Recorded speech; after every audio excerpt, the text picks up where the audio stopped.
Switzerland is home to the last remaining company making these singing automatons.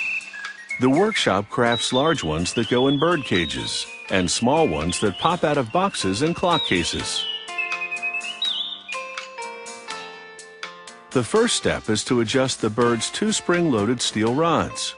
One pivots the bird's head and the other its beak and tail.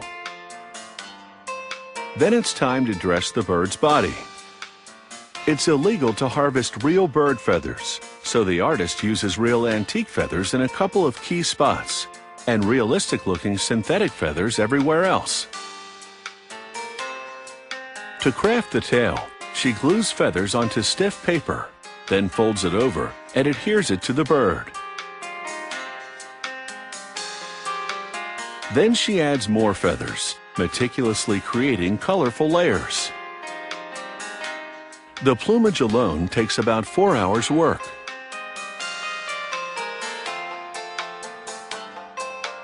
No two birds are alike.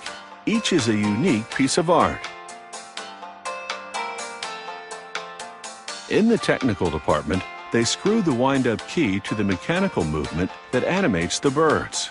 The movement is made up of 250 brass and steel components, assembled manually.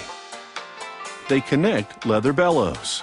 The movement pumps the bellows, which sends air through a tiny whistle producing the bird song. Now for the birdie. This one's the small pop-up kind that goes in a box or clock case. They screw him to a lever in the movement. Then, using a brass template, position him correctly.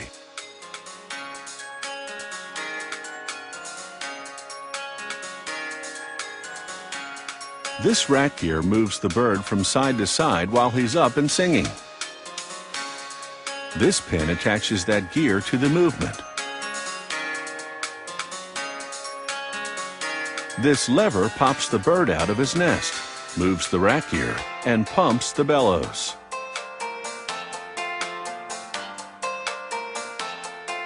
A push button on the movement triggers the lever, setting all this in motion. Now they install the movement into its decorative box.